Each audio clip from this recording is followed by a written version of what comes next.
to be posted on our website.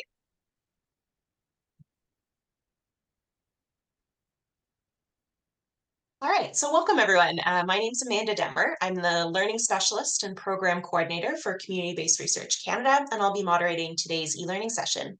Today is the second event of an e-learning series we've been running on youth and community-based research.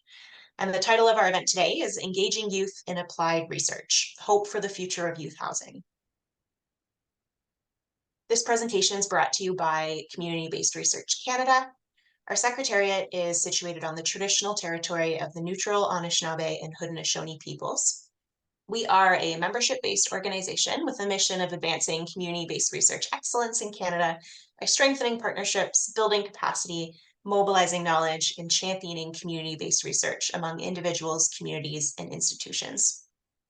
We are a social enterprise. We're funded by over 60 different institutional members. And as part of our programs that we offer to members, we host events like this e-learning series, as well as bi-monthly community of practice events and other events open to our members, which you can find on our website.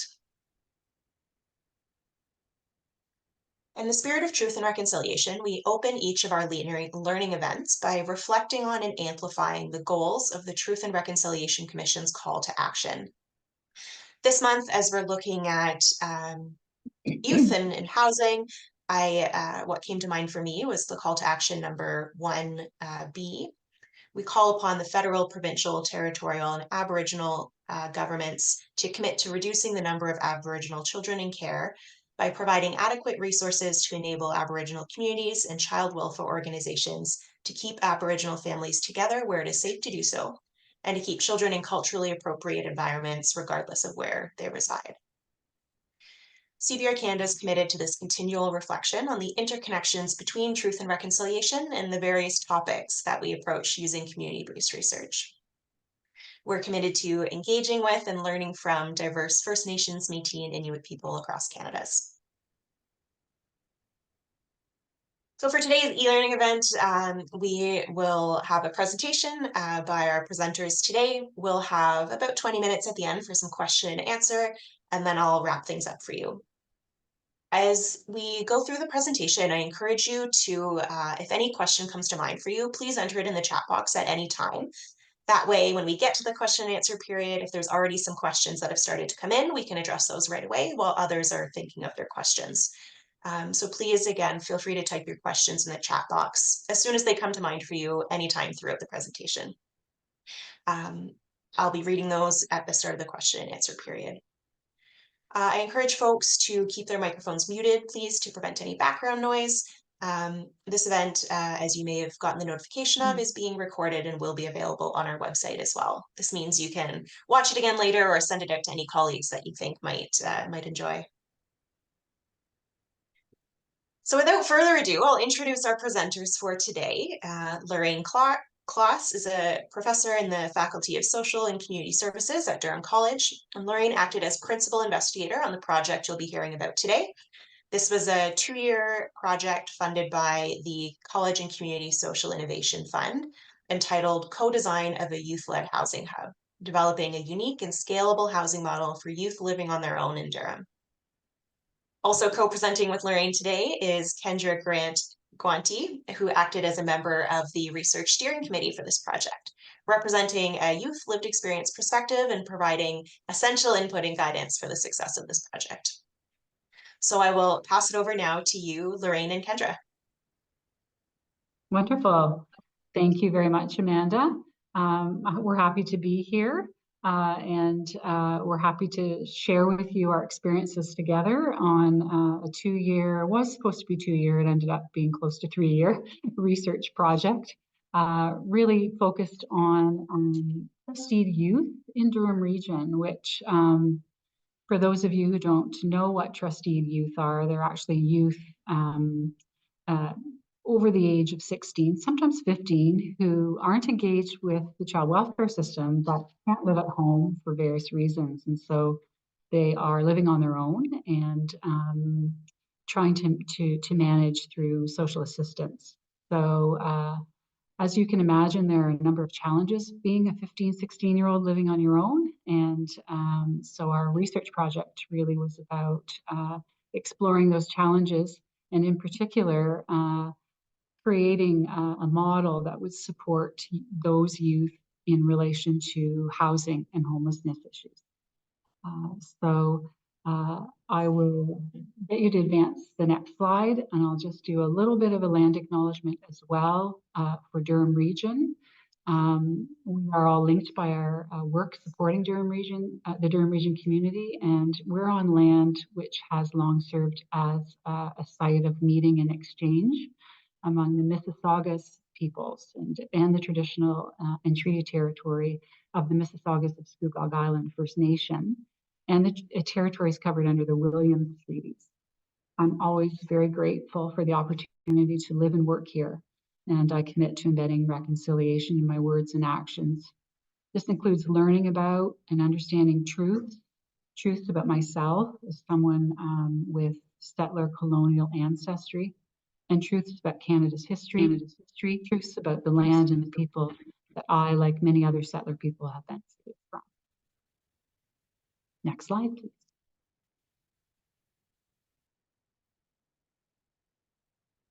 So instead of talking to you about the project in terms of a summary of what the project was about and what we did together, Kendra and I, and lots of other service providers and other youth, we thought we would play this short video for you. It's about 5 minutes, and it actually was produced, filmed, developed, edited by a student at Durham College, and actually won in the top 25 of Canada for a storytellers competition through SSHRC.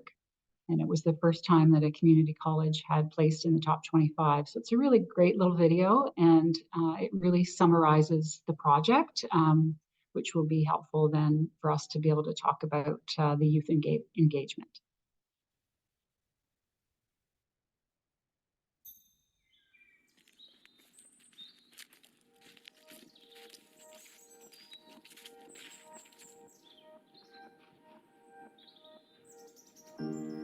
My name is Anna, and I have been living on my own since I was 16 years old.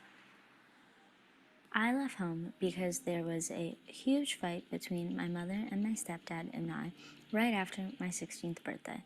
This resulted in a huge falling out, and I had to leave. It has been a struggle to live on my own, and I have experienced loss, hunger, anxiety, lots of different troubles with school, getting help in the moment, and also not letting other doors shut, feeling like I don't belong anywhere. Problem-solving techniques are very hard to come by. Affording transportation is a constant obstacle, especially to school or work. Having a family and not being loved, demotivation, and moving is a constant issue. I was afraid, lonely, and had no place to go.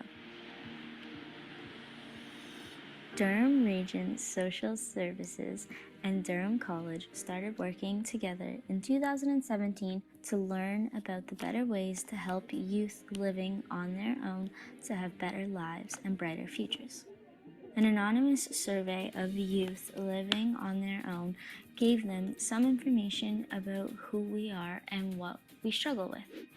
83% moved between 1 and 3 times once in receipt of Ontario works. Over 50% skipped meals due to not being able to afford food. 55% identified challenges with mental health and addiction.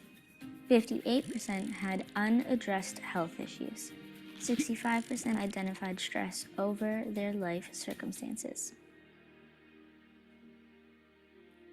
30 service providers who worked with youth like me talked about what they see as the challenges we face and the things that don't help us. Untreated trauma and mental and physical health illnesses, services that aren't flexible and have rules that don't fit for youth, difficulty finding affordable housing and signing leases, funding that isn't enough to meet basic needs, and landlord discrimination.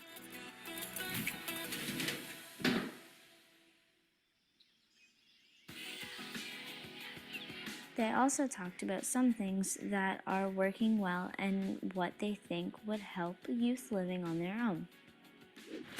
Having a caring adult help navigate the service system. Having different services located together. Using schools as hubs. Walk-in health and mental health services with no wait list. Youth-friendly communication such as texting. Access to free transportation. In the fall of 2019, we used that information and had 3 meetings where youth and service providers worked together to dream about a housing hub that would help youth like me feel safe and hopeful for the future. We designed together all the parts of a housing hub model, and here it is. Co-living with seniors in an apartment-style building. Live-in support, worker or coach. On-site school, job, and career support. Main floor storefront for businesses. Youth-led businesses on premises. Shared spaces for cooking, reading, working out, and fun. We would like this to happen for youth in Durham, so we also hired someone to help us figure out what it would cost and who might help us. This is called a feasibility study. I have been proud to be a part of this project since 2017, and here are some quotes of the youth that have been a part of this program. I feel like I'm for sure listened to, obviously, and you guys ask for our opinions and want to know what's going on with us. I think it changed my outlook on the people who are working at community agencies. Now I'm like, oh, you're the good guys. Oh, you're really nice. So I would definitely say that in that sense, it's opened my eyes to the community and the resources we have. We ask questions and we voice our opinion when we don't understand something. I feel like this has really opened up my eyes and inspired me to go into some realm of helping society, the community, and the people. I'm more like, oh, I want to be the guys in the chairs who are the adults.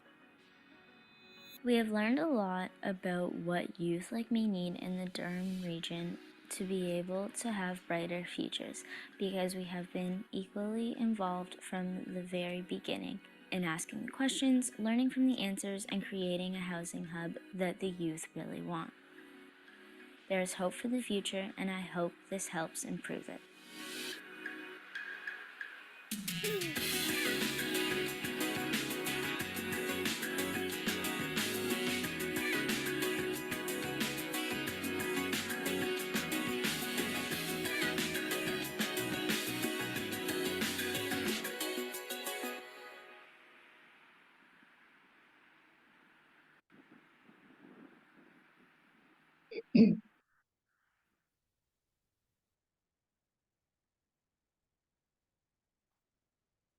Thank you. So I'll just get you to advance the next slide. So that gives you a real overview of the project, as well as some of the research insights that we gained from working with youth throughout the project.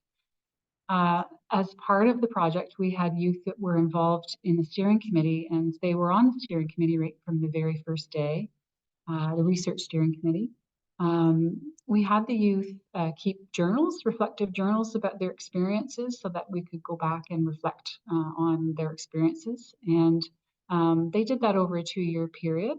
And then they also shared their reflections about being part of the project with a research assistant at the end of the project.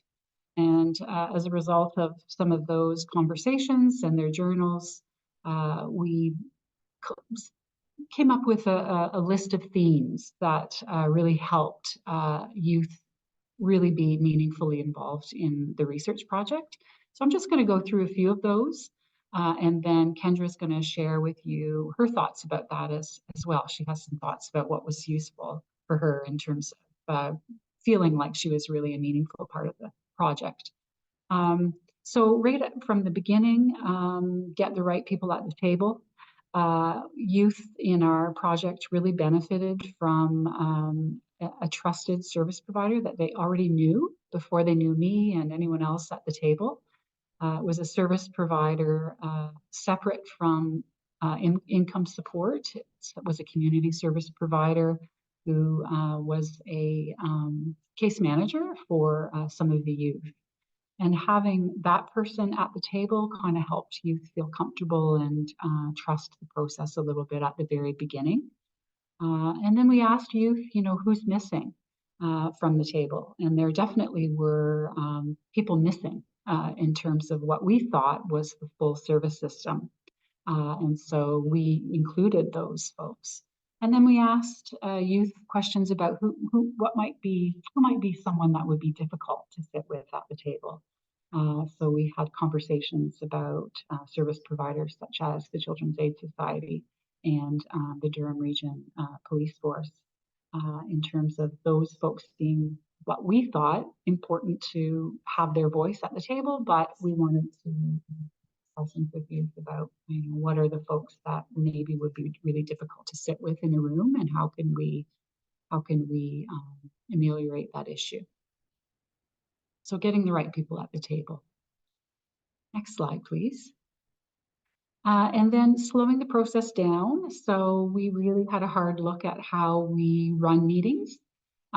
Youth don't have experience with coming to meetings like adults do. And so we really had a hard look at that. Did we need to run our meetings the way we had run them in the past? Did they create a barrier for youth in terms of the process and the language of meetings?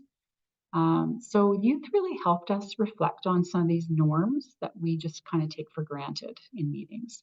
And things like jargon and acronyms, we often threw those around, and as youth became more comfortable, they felt comfortable to ask us, what does that mean?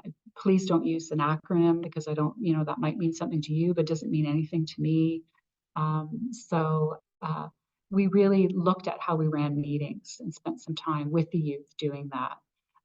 And I would say that, working with youth or any other service users, when you are attempting to create some changes in the service system for them, having them at the table is imperative, but you need to slow the process down. So think double the time is kind of what I say to people. It just takes longer and it's worth the extra time, but you need to really kind of take a breath and slow it down. Next slide, please. We paid youth. All of the adults at the table were getting paid a salary to be there. And so the youth were also compensated with an hourly wage for their work on the project. Any work that they did on the project, they were compensated just like everyone else at the table. We also helped with transportation. You heard in the video how much of an issue transportation is for youth trying to get to services and get to where they need to be. So we gave free bus passes. Sometimes it involved picking up and dropping off youth, and so there was always a way for youth to get there, and they were compensated for their time. Next slide, please.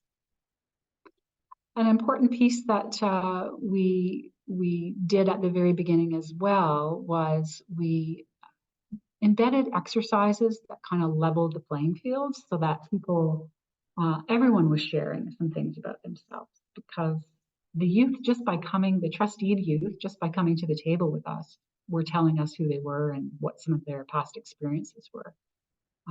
So there was already that power and difference. And so we embedded exercises at the beginning of meetings, during meetings, where everyone had the opportunity to share a bit about themselves outside of who they are in their service provider role. So we'd often have check-ins at the very beginning, and they would be fun things where we could, in a safe way, share a little bit about ourselves. And I think that level of shared vulnerability helped to create some measure of trust and safety for the youth. And then at the beginning, we did a silly little icebreaker game. Mm-hmm. So then it helped everyone kind of, like Lorraine said, level the playing field. So that way everyone kind of knew like a little bit of something about each other. So that way it wasn't like, oh, we're these young youth and we're in a room full of adults that we're very scared kind of to speak out because we don't know anything about it. Right. Yeah. Right. Next slide, please. A really important thing in research project or any project when you're working with youth is to give them meaningful role. So the youth were just imperative in some of the information that we collected and some of the outputs in terms of the research project. Youth participated in subcommittees. They helped create a newsletter that was summary, kind of an update about the project to local community. And the other really helpful thing was they helped us in the creation of user journeys. So youth who were Trusteed Youth created an authentic journey that they may have and some of their cohort may have gone through right from the very beginning in terms of, having to leave home or being kicked out of their house, what happened next, what services did they try to access, what happened, where did they go next, where were the stumbling blocks, where were the areas that services were useful and helpful. And we never would have been able to understand that journey without having the youth walk us there and create those. So that was a very integral part of the research project. And that was probably one of my favorite parts as well, because I was able to really explain, one, what I went through, what the experience was, and we were able to give actual information of what happened and what kind of is wrong to be able to get that to go forward for people to be able to know this isn't what's working and what needs to be improved for us. Next one. Youth encouraged other youth to join, and one of the Trusteed Youth said to us, kids listen to kids. So there's other youth at the table who are saying this is good work and this is important and you should be part of this. Then they're going to listen to their peers. And so our youth, particularly Kendra at the table, helped us pull in other youth to the project, and that was invaluable. And it also increases their comfort level if there are a number of other youth who've had similar experiences at the table. Then they're more likely to be comfortable. They'll share with each other and feel able to risk more in terms of sharing their story. And youth like Kendra were just really deeply invested in helping other youth. That was something that Kendra said over and over again, that she feels so good to be a part of something that might help youth down the road feel, not go through some of the really hard times that she went through. Knowing that this was going to be something that's going to be better for other people really did make, went into that big difference for me, because knowing that it might not help me in this long run, but it will help other youth, and experiencing how hard it is, you really want to be able to help other people and not feel how horrible it can feel in those moments. Really important to check your biases, your stereotypes about youth. I think we have lots of assumptions that we make about youth and their participation and their motivations. And we were often called out about some of those assumptions. And that's what you want. You want youth to be comfortable enough to say, no, actually, you're wrong about that. That's not how we feel, or that's not what would be helpful. So, important to kind of always be aware of what biases and assumptions that you have. And a really quick story, at one of our co-design sessions, we had roundtables, and we wanted to be sure that a steering committee member was at each roundtable. And one of the adult steering committee members stood up and said, "Oh, I'll go to this other table because there's not a steering committee member there." And then she said, "Oh, but then there won't be a steering committee member at this table." And one of the youth spoke up and said, I'm a steering committee member. I'm here. I'll be at this table. And indeed she was and is. And so that again was stemmed out of some assumptions and biases about youth participation. So just to be aware of that. Next slide. Can't be said enough, and I think Kendra will share with you about this as well, but sharing a meal together, we shared a meal together at every single meeting. It really helped us build community, build trust, build relationships with the youth. It was a really informal way to get to know them. And the youth really enjoyed collaborating with us on menu selections and told us what they would like, as opposed to, you know, a salad with balsamic reduction. They told us, no, this is really what youth would like to eat at these kind of meetings. And they felt really confident there to tell us, you know, this is what I think would be good in terms of a meal. And then we always had lots of leftovers, and the leftovers got carried home by the youth after each event, which you saw that food insecurity was one of the major issues that we heard from you in terms of trying to live on their own. So that was always really appreciated, that they could count on taking leftovers home from the meeting. Next slide.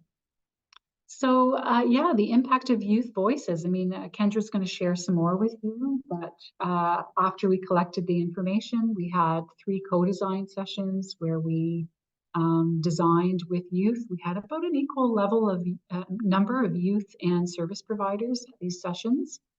And we co-designed a youth housing hub model, a supportive transitional youth housing hub model. And it was based on what youth were telling us that they wanted, that they thought would be the most supportive. And there's a picture here in the slide of a youth supportive housing building that has begun construction. The Refuge, which is a youth shelter in Durham, in Oshawa, they applied for funding and they used the research, our research, and the voices of the youth to really support their proposal, and they were successful at getting funding. And so that's a picture of where that supportive housing building for youth will be in Oshawa. So that's a pretty big impact in terms of being a part of this project. I will say, as someone who lives in Oshawa and regularly drives past it, every time I go past it, even if I'm having a bad day, no matter what, it improves my mood, it improves how I feel, because I look at it and I'm like, I was a part of that. I'm a part of the reason of why this is now being built. And it's really a great feeling. It's really nice to be able to see. Mm-hmm. Okay. And Kendra has a few other things she wants to share with you about her experience of being part of the project. So one thing that I kind of want to include is, we did talk a little bit about it throughout the presentation, but just kind of some things that made me really comfortable about going is that my youth worker is the person that introduced me kind of into getting involved in it, and is part of the reason of why I did feel so comfortable coming to the meetings and the research of everything, because I did have someone that I knew and I could trust, and that they explained to me that this is going to be a very good thing. And then once I went, I realized oh yes, this is going to become a very important thing for people in the long run. Another thing that really, like Lorraine said, I was going to talk about is the food.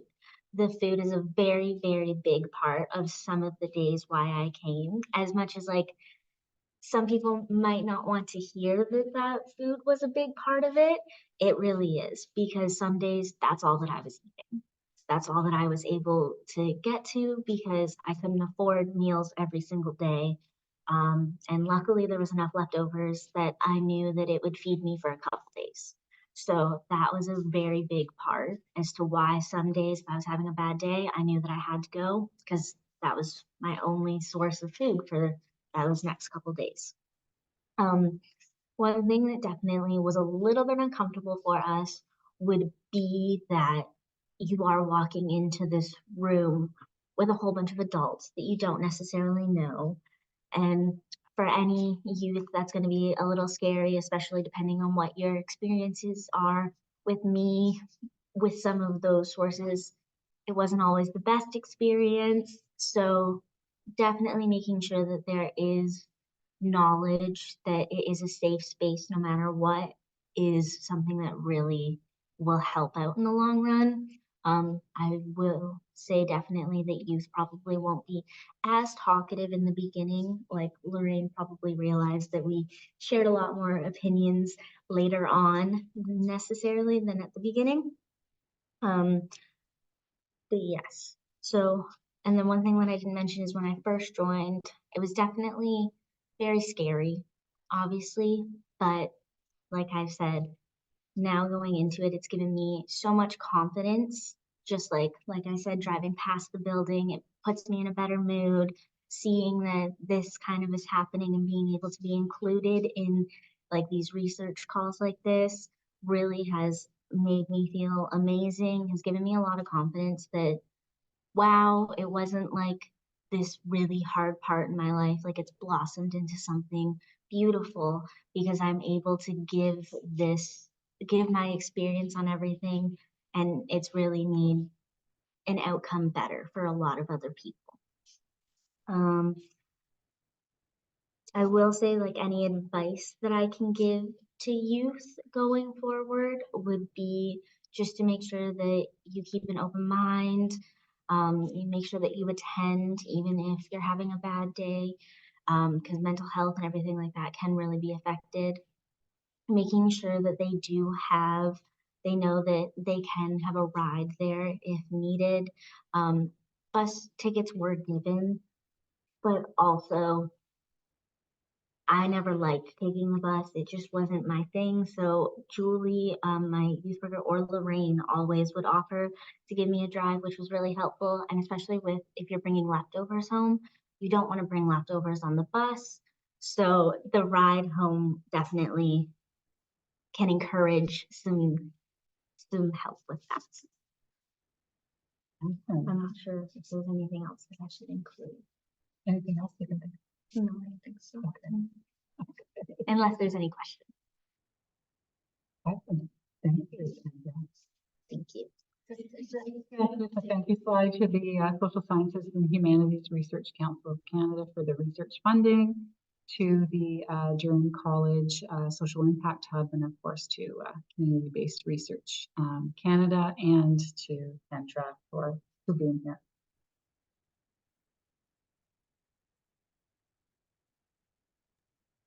Well, thank you so much, Lorraine and Kendra. It's fascinating to hear about this project, kind of the process of the project and the youth engagement throughout, as well as to hear about the impact that this project has had, both on the community with the creation of the refuge, as well as for you, Kendra, and I'm sure other youth that were involved in this project as well, the impact it had on you to be a participant.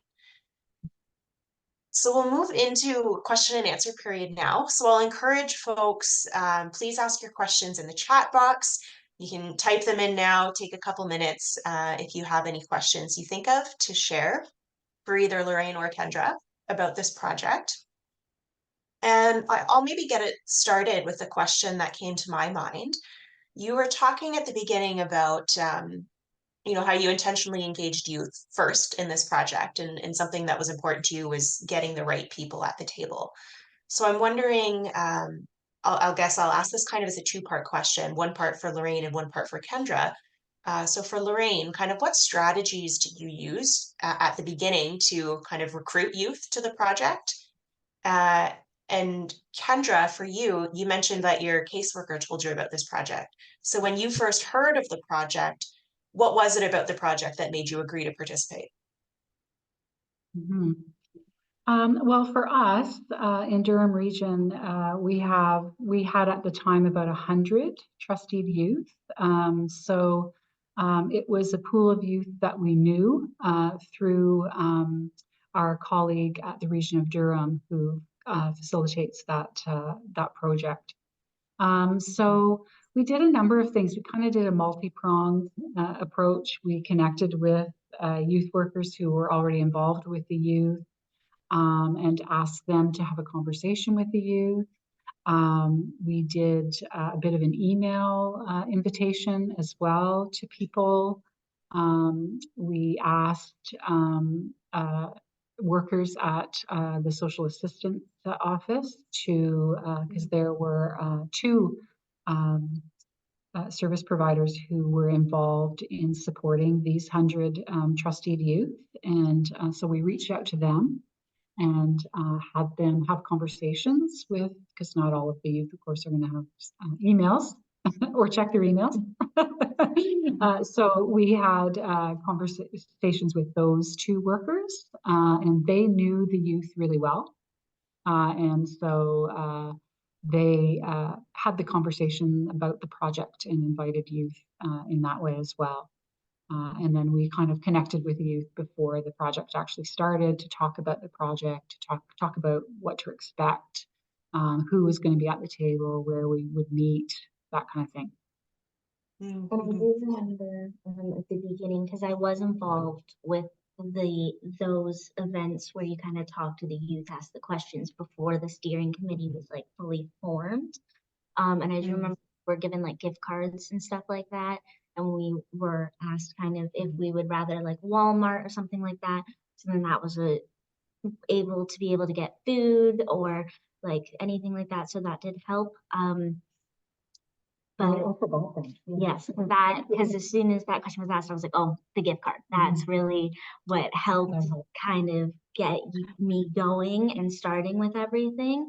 And then once I was there and I kind of really, I just was in it for the gift card. And then once I went and I heard what it was about, I was like, oh my goodness, this is amazing. This is going to be to better things for youth. And I really want to be involved in this because I want to make things better, because I did definitely, from what I've heard, it was a rough start for me. So yes. Well, thanks for sharing. I'm sure that's helpful. That's for others who are thinking about really engaging youth from the beginning in research projects. Sometimes this is a question that's come up, is how do you get that initial engagement? And how do you also get that engagement in a way that's, I think, ethical? When you're doing things like incentive, how do we still uphold that youth are there voluntarily? And it sounds like, in this case, Kendra, for you, it was once you learned about the project and the meaning and purpose it had, there was more than the gift cards there in the end. But it was also great to hear the way that you compensated youth throughout. And I think that's something that is really great advice for others thinking of doing this type of work. That similarly, when we've done e-learning series about engaging with First Nations populations or any sort of lived experience population, there's that compensation for the time, the experience, the knowledge that you bring to the project as someone with lived experience of whatever the phenomenon is. That's valuable. Yeah. And the other thing that was really important to us around compensation was to be aware of what the living wage was in the area, and to try to compensate the youth at the living wage level. That's excellent. So I see one question came in the chat here that I think is perhaps more for me in CBRCanada. Can we share a project initiated by youth? So stay tuned for the rest of our e-learning series. We'll be sharing a variety of projects that have either been youth engaged, youth led, so different levels of engaging and leading of projects by youth. Wonderful. There's another question that came in here about, and maybe Lorraine, this is more kind of a technical question for you, but are you able to share the reasons why youth were living alone, the Trusteed Youth? What are some of the typical reasons? Kendra's going to share some of the typical reasons. Mine was actually in the video that was shown. I was Anna. So I got into a very bad fight with my mom and my stepdad. Things were not the best at home before that. We constantly argued. We did not get along. So then I was an incident happened and I was like, well, I'm going to go take some space.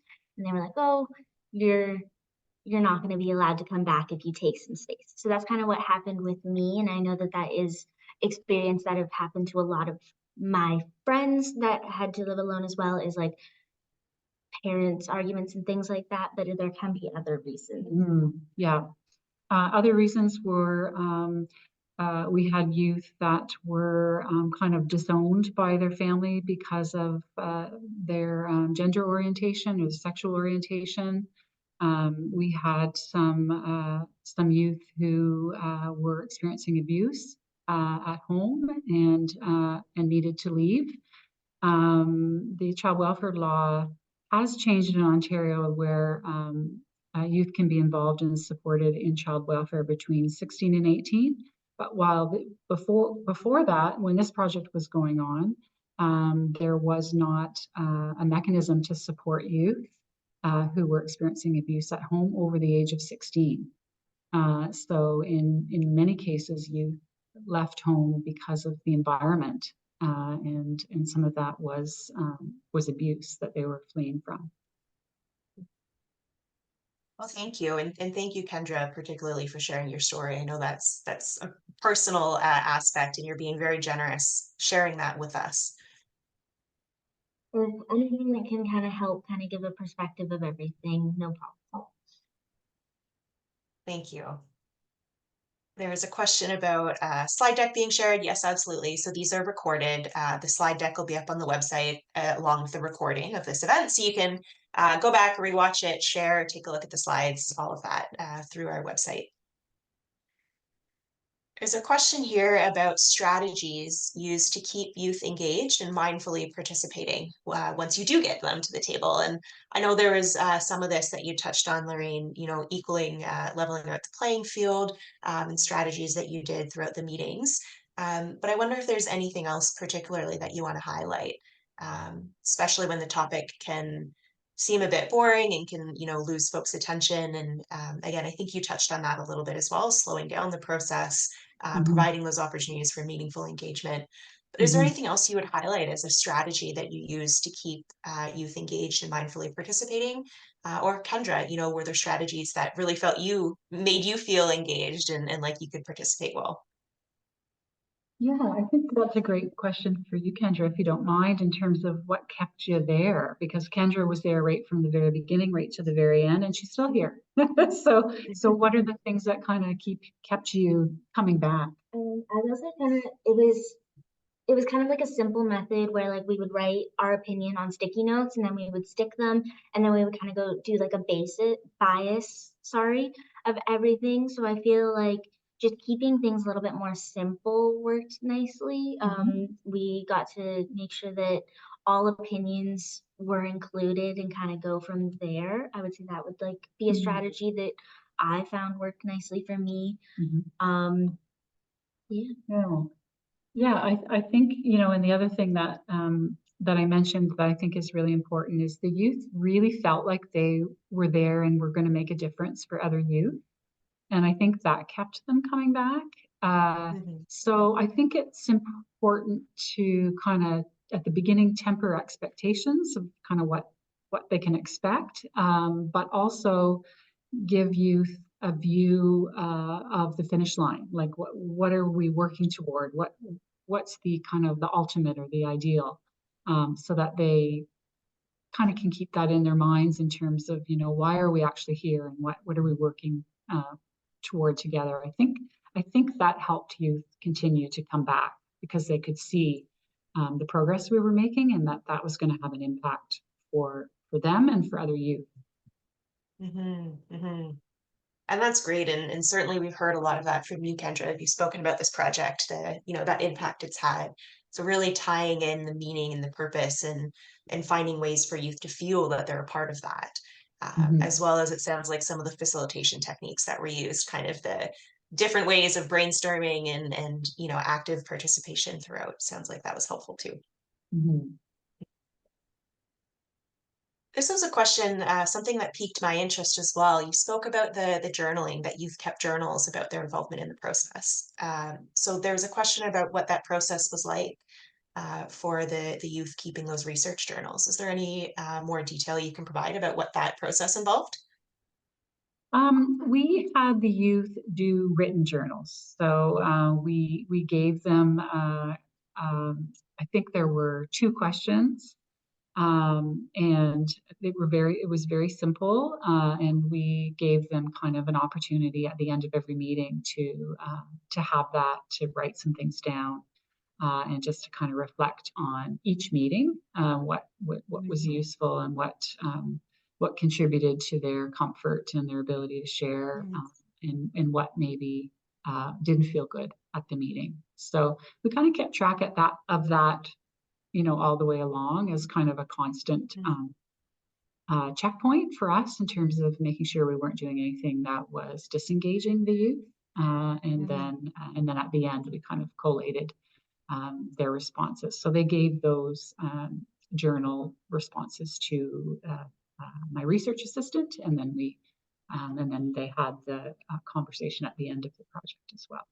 And I will say that definitely helped be able to get anything out that we didn't feel comfortable saying in front of the large group of adults. So it was definitely another forum to get our opinion or how we felt out there without kind of feeling like we would be judged or anything like that. Yeah, and the other thing that we did was we gave each of the youth an actual journal, like a hardcover, really pretty, nice journal. And that was just for them, for being part of the project, to write down, you know, just their own personal reflections that they didn't need to share with anyone. No one looked at it. It was their property. So that was a little piece we did as well that I think they liked. Yeah, it helped be able to kind of get anything out there that needed to be said, just that we wanted to keep to ourselves or anything like that. That's really neat. So we're talking about kind of 2 separate journals then, one that was private for the youth that they kept for themselves, and then one that it almost sounds it was like a feedback form or survey, but done in a more creative way, that it was kind of journal entries the youth would be writing. Yeah. And it didn't feel like we were giving feedback or anything. Like, it definitely was kind of like that, but it didn't feel like that. So it really helped us kind of be able to say how we feel, because I never felt like, oh, I'm going to get in trouble or I'm not going to be allowed back for saying a certain thing. Right. That's really great to hear. I mean, I think that's a question, not just for research with youth, but in general, you know, how do we get meaningful ongoing feedback from folks who are participating in a collaboration with us? So it sounds like you had a really innovative way to do that through these journals that felt good for the youth to be participating in, and also gave others within the project meaningful feedback on if things needed to shift meeting to meeting.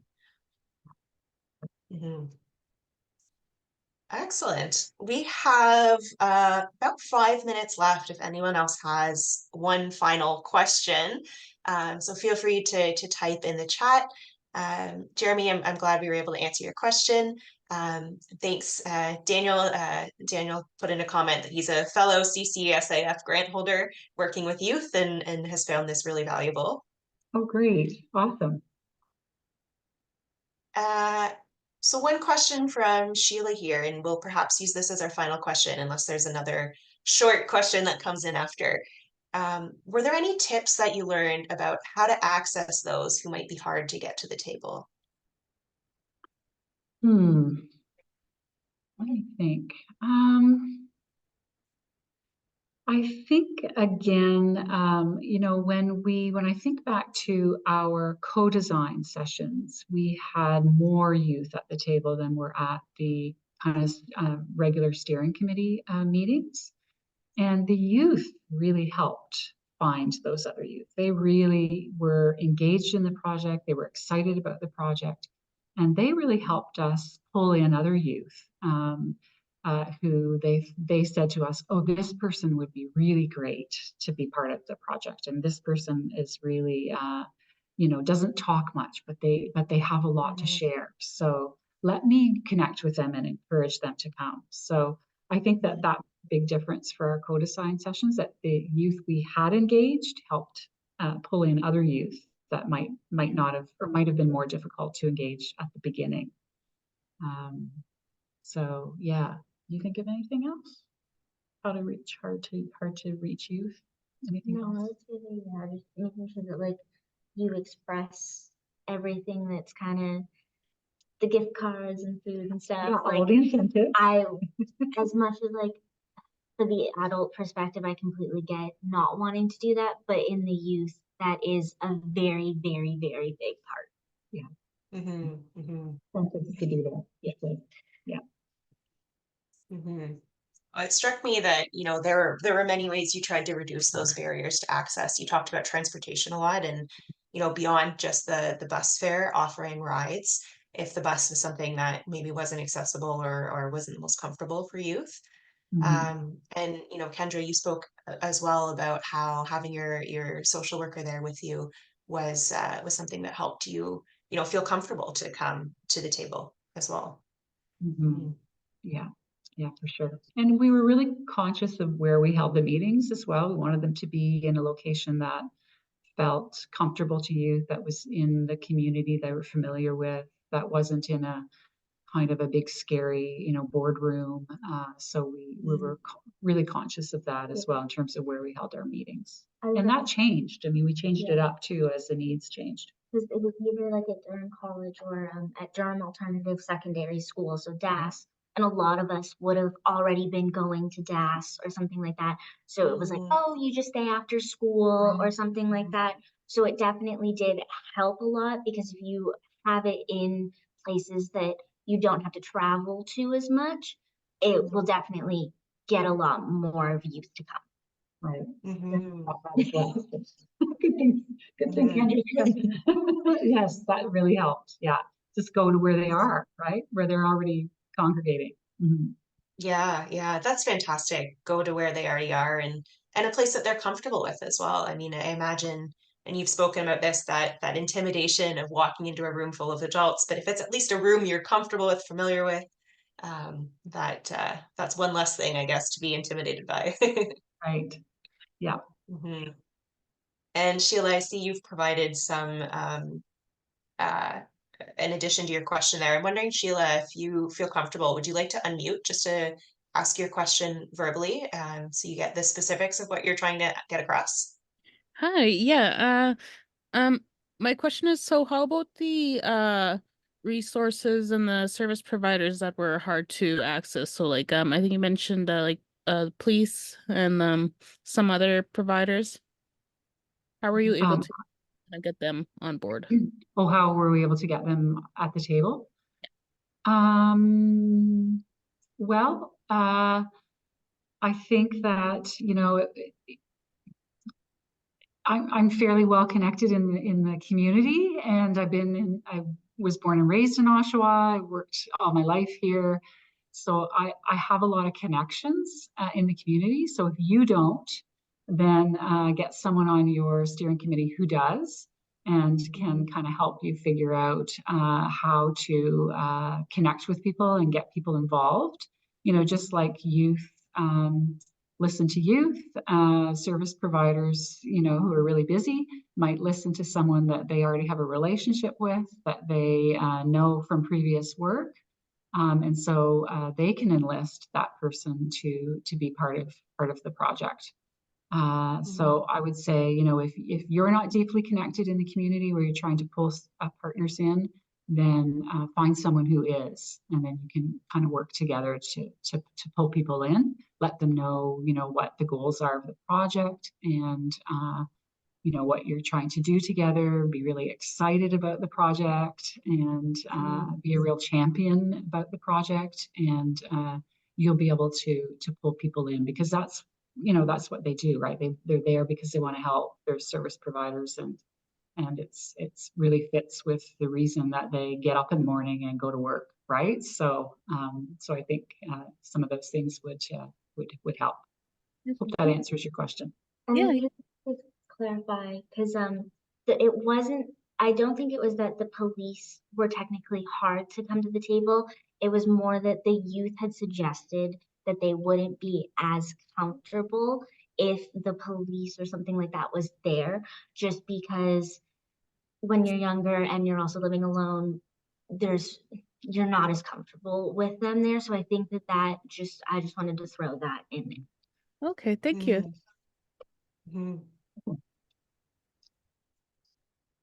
I guess just one final question, because you brought that up, Kendra.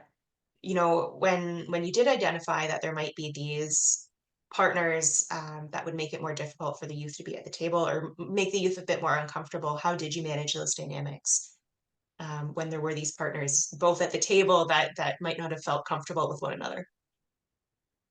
Yeah, I mean, we just talked it through, right? We were at a steering committee meeting and we talked it through. And in that particular incident, what happened was we came to, I'm remembering this really well. I think part of the issue was police showing up at, because we wanted them there, but showing up in uniform. And so there was, I think when we talked to the youth about Durham Region Police being at the table, that was what they thought initially was, you know, police officers showing up in uniform with their gun, being really scary. We were able to manage that by asking if youth would be more comfortable with a community policing officer, who are, you know, just plainclothes officers, and thinking them hearing that was an option to do it that way really reduced a lot of the anxiety around having police at the table. So then everyone else was there. Right. Yeah. And you spoke about that at the beginning as well, the kind of different strategies you use to, I don't know, humanize the adults in the youth's eye, you know, level that playing field. So finding a way to do that with those stakeholders as well. Excellent.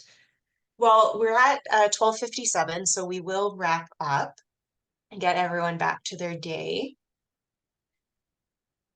So as we wrap up today, I just want to remind everyone once again that you will be able to find the recording of this webinar and the slides on our website, as well as past webinar recordings. So we've had one event in this series so far. Isabel, my colleague, will put the link in the chat for where you can find our website and our resources.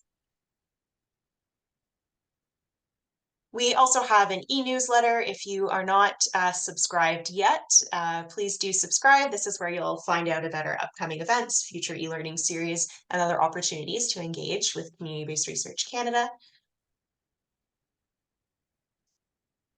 Our next event is brought to us by University of Waterloo.